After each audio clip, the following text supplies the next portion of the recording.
Hi, Merry Christmas, Happy New Year. We are Geeks Assembled, and it's December, so it's Christmas time.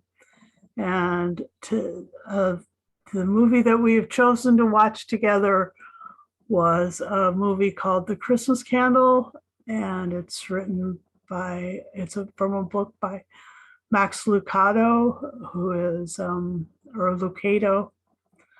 I don't know. I've heard it both ways. And he's a Christian who writes for a big audience. And this one is so sweet. Oh my gosh, it is just a sweet little movie. And it's set in a little town called Dudley or something. No, what's it called? It's called Gal. Hang on. It's set in a little town called Gladbury. And lovely town that has an angel visit it every so often to impart a blessing to someone via a candle. And the Candlemaker is played by our lovely and fierce Doctor Who, Sylvester McCoy. And just think the world of him. And I really love this movie, and I had never seen it all the way through, and I was really surprised. It's got a really amazing cast. We just saw a woman named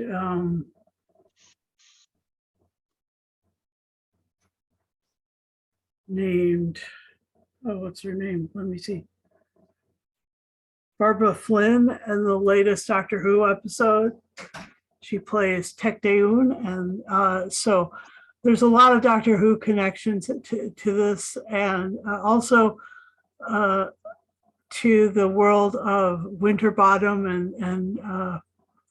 and even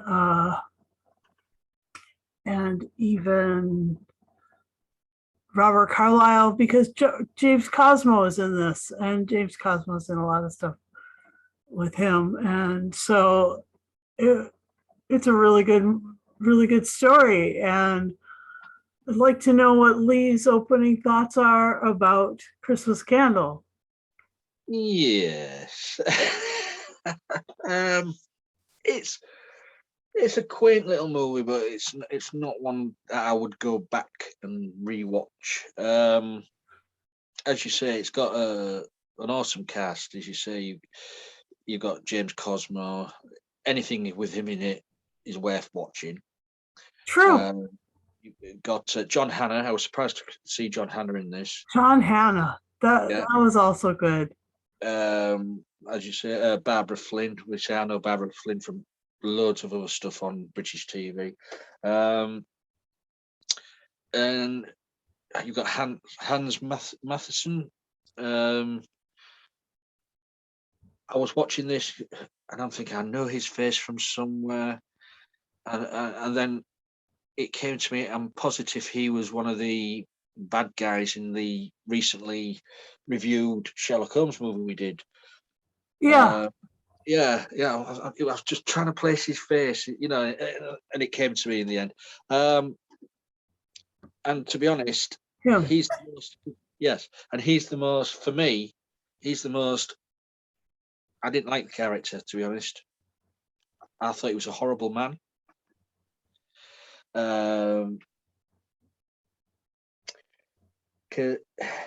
It's all about faith. It is. And apparently he lost his faith when he lost his wife and child, was it, to consumption? Yeah. But he can't have lost his faith that much because he was working for the Salvation Army at the beginning of the movie. Yeah. So to me, he was just a nasty piece of work who didn't like the village's ways, their traditions, Yeah. and he did come across as quite awful. I mean, he sort of got redeemed at the end, Sort of. Yeah. sort of, but I still, by the end of the movie, I still don't like the character. Yeah, James Cosmo, a brilliant actor, and as you say, Sylvester McCoy. It's not often we get to see Sylvester in movies because he doesn't make that many movies. It's usually TV and stuff like that, and theatre. Yep. Yeah, it's every 25 years, and they get a angel visiting the candle maker to bless one of their candles. Yep. And it's an old tradition. And the new Reverend, played by Hans Matheson, doesn't believe any of that gobbledygook. He's all for the modern era of electricity. It shows you what time period this movie's set. Yeah, there was some good characters in this. Yeah. But you'd expect that from like a little English village. You would get characters. You would. You wouldn't you? Like the I can't remember her name, but the woman who's looking for a husband. Yeah,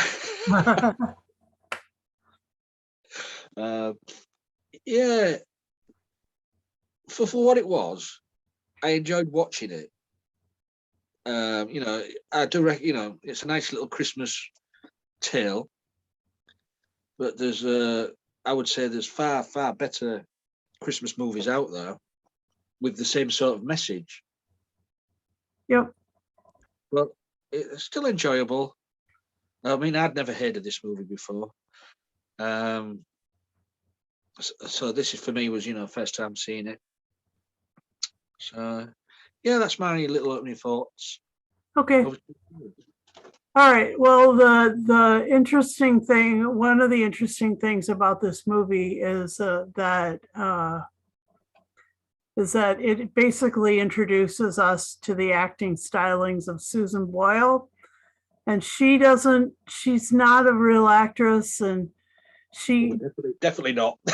she could hit her mark, but she didn't know how to deliver any lines, and so it was basically a vehicle for her singing, and they didn't have her sing very much, and that was the problem, because if they wanted to, this would have been a sweet song styling of Susan Boyle, and Susan Boyle had just become famous the year that this was released, and I mean, that was amazing. She was something a little like an angel when she came onto the musical scene.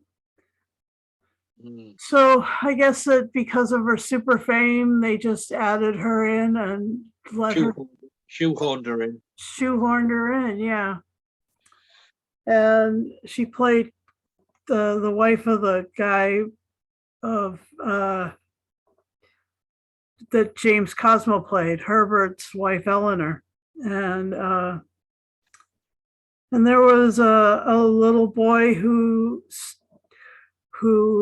I don't know if he had a severe stutter or if he had selective or traumatic mutism, but anyway, he was working his way through that, and his father was played by John Hannah, which was great, and then there was an old guy. One of the Barber family was the name of their family, and the Tim Barlow played, and I think I recognize him from movies. He played the blind father. Go on. You mostly recognise him from a 1979 Doctor Who, Which one? Destiny of the Daleks. Oh, okay. That's right. Okay, you're right. He was a deaf. I don't know if he's still alive, but he is actually a deaf actor. He cannot hear. Oh, so he was playing a deaf actor playing a blind one, Yes. a blind character. Wow, that's fantastic. Anyway, wow. Yeah, so it was a great cast, an amazing cast.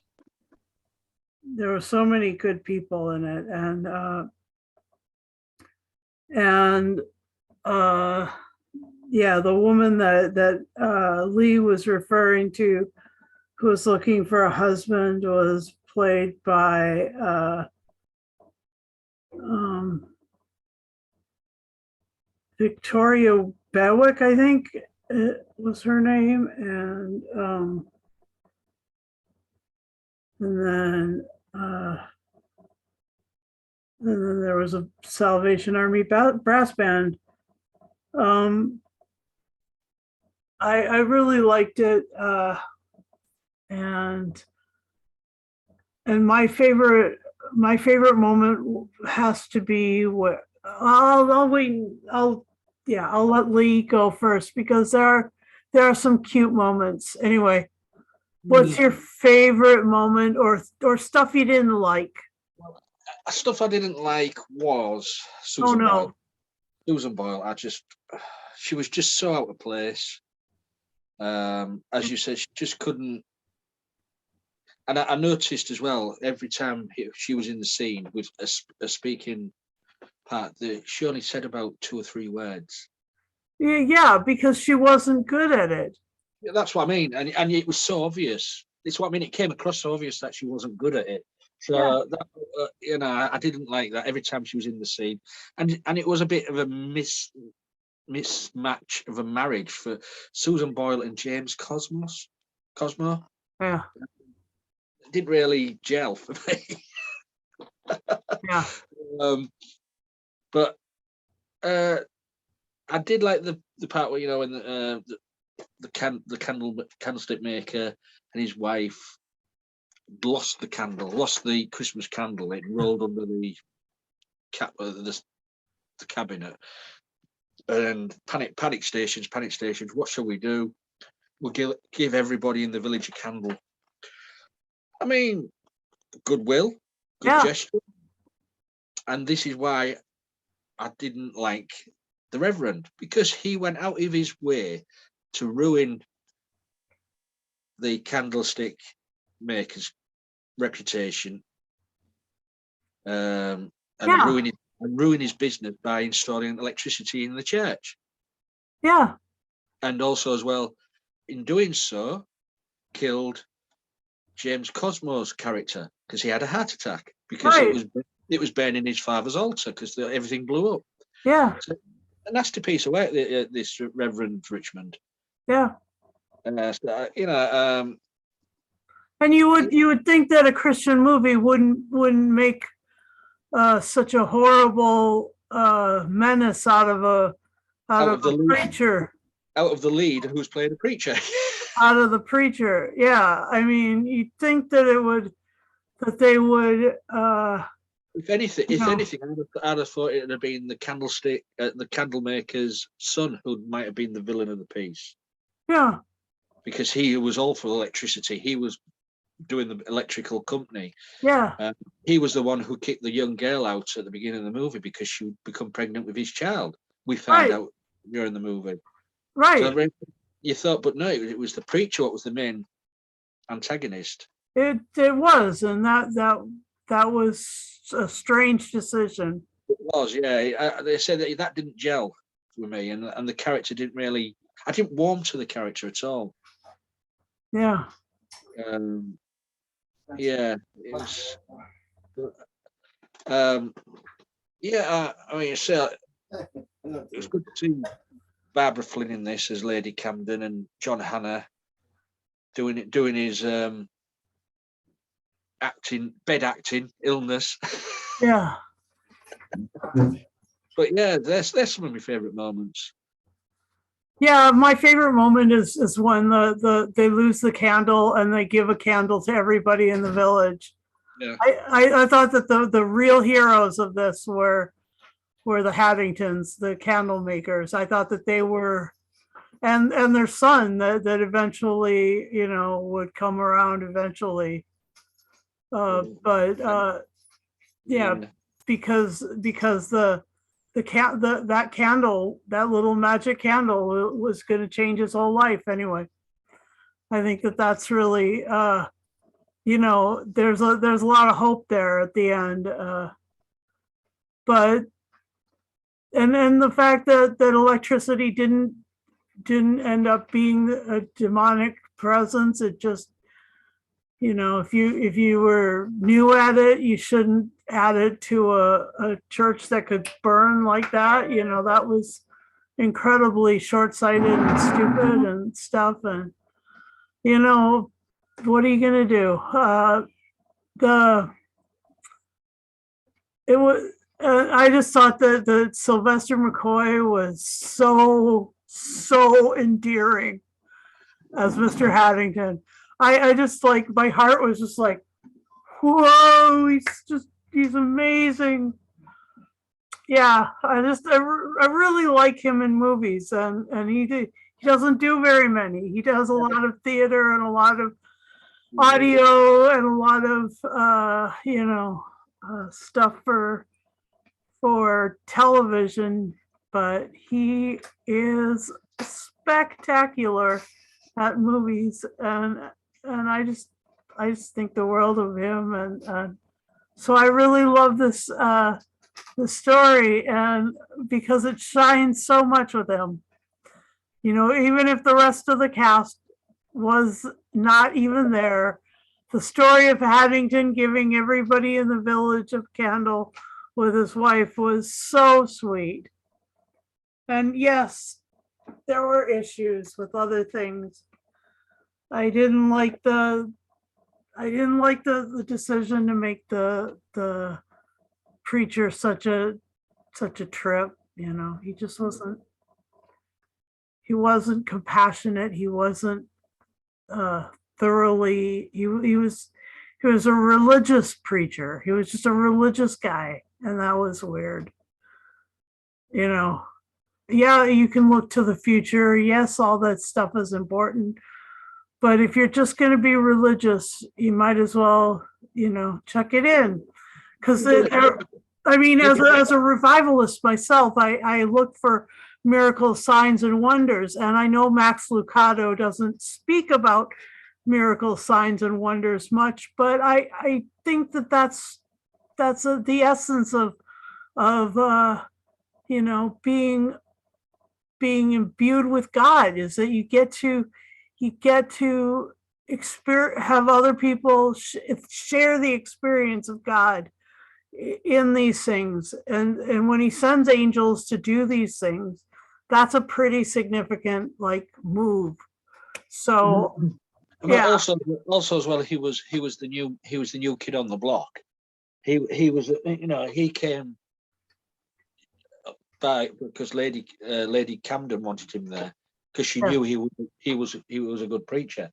But you just don't diss people's 200-year-old, how old it was, traditions, especially Christmas traditions. Right? Yeah. You just don't do that. Yeah. And I think it just didn't. And I don't think any other priests would have done that. No. Because you want to fit in, you want to make friends, you listen to people, you'd read the scriptures. What was his name? Herbert Hopewell gave him about the Christmas candles and everything. Yeah. Just to show him this is what we usually do every year. Yeah. Yeah. Why not? Just like harvest or Easter. This is our tradition. What we do at Christmas. Oh, I'm not having that. What? Yep. That was pretty slimy. It was pretty, yeah. He didn't make himself very popular one which you would do, I think. Yep. Yep. I think so too. So, but as I say, it's not a long movie. What, an hour and 30 minutes? Yeah. Um, it's a nice watch, Yeah. And and unlikely, I think I will watch it again and again every year because of Sylvester McCoy and the beautiful miracle that happens around him. I just think he's so cool.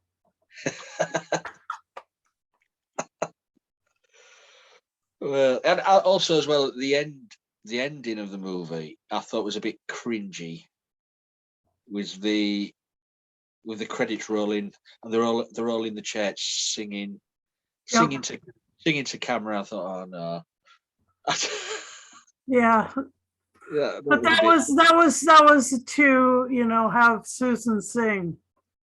yeah. Yeah. I'm not a big fan of Susan. Not Susan Boyle. Yeah, I know. Well, I just think that that's all she was there for, was to put some music in and then try to hit a mark. Because I mean, it wasn't like she was it wasn't like that was a character that she was playing. She was just playing herself. Yeah, she was. Yeah. And anyway, that was yeah, I thought that get somebody else who's not as good a singer but a really good actress would have been a good. Someone who could act. So yeah, I mean, Jacqueline Pierce, let me just suggest somebody for that time frame. Jacqueline Pierce would have been great anyway, before she passed away. True. Yeah. So yeah, what's your anything else you want to say? I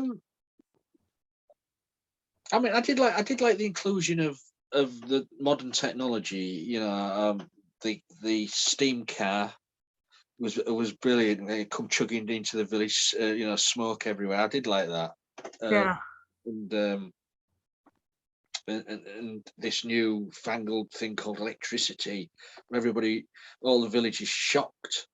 I'd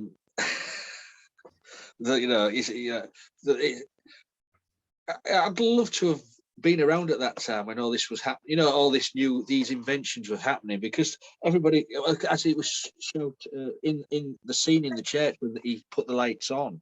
Yeah. So someone was shouting witchcraft. Yeah. It's witchcraft. Yeah, it's an interesting era of the. Yeah. Was it not industrial revolution, but just the inventions, what was coming out at the time. Yeah, it was right before the Industrial Revolution, because it took a lot of electricity to build to the industrial. Yeah. So Yeah. so I do like the inclusion of all that. Yeah, me too. I thought it was great, and I did feel bad for the guys who lost to Pulpit, but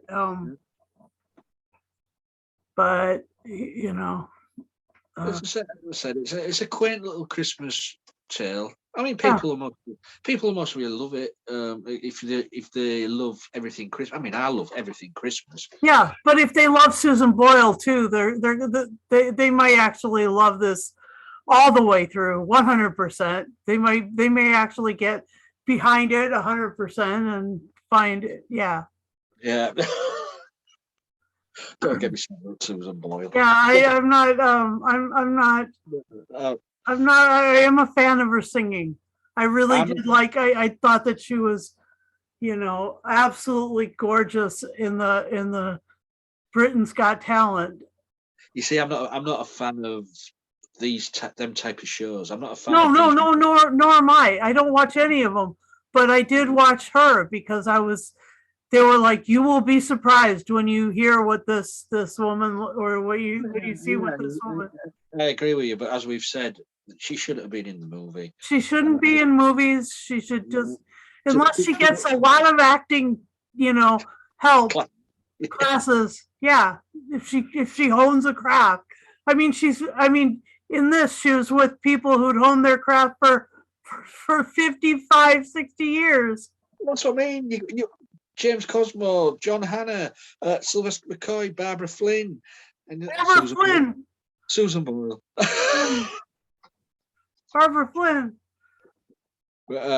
Yeah. So, yeah, I mean, I recommend people make up your own mind, watch the movie yourselves. Yeah. It's Christmas time. Let's watch as many Christmas movies as you want because I love Christmas. But for me, there's just things in it that didn't gel with me. Susan Boyle for one, and the main character just wasn't right. So on that note, yep. Oh, what's your final say and score? I'm gonna give it 6.5. Oh. Oh, come on! What was the sign then? That's low. Yeah, because there was. I know. Lee, I know why you did that, but I just think 6.5. Hanging candles out of 10. Yeah. Okay. I okay. Well, I'll give this because of Sylvester McCoy and because of James Cosmo and because of Barbara Flynn and because of all these great actors that are in it, and because I can kind of tune out when Susan's trying to make a point. I wish someone would tune her out. This movie gets an 8.5 out of 10. We don't always have to agree, do we? Little pulpits out of 10. Burning pulpits out of 10. We're good. Yeah, I know. And I just would say that, watch it and make up your own mind and have it your way. And thank you for watching our podcast. Thank you for joining us. Please like and subscribe. And when you hit the subscribe button, hit the little bell notification, because we've got a lot of other stuff that comes out every week. We got about 3 podcasts that come out every week, and you just want to know when they come out. And also to join us on social media. Join our Facebook group, since you're probably on Facebook anyway. If you're not on Facebook, then why aren't you on Facebook? Then follow our Twitter and go ahead and dig in. We've done a lot of stuff. And then the other thing that we'd like to invite you to do is join us on these podcasts. All you got to have is a camera, a microphone, a computer, tablet, something like that to have a Zoom on. And then we will join you every Friday and Monday for Audio Heads. Monday is Audio Heads, but Friday is our podcast day. We may go back to Saturday at the new year, but we don't know yet. Anyway, please enjoy what we've done before. We've got about 700 podcasts now that we've done together, and we really like it. And so, thank you for watching all those too. And please have a great Christmas. Have a very miraculous Christmas. I just ask that the angels surround you all and have a great one and bring you good news of great joy. Anyway, have a great one. Bye-bye.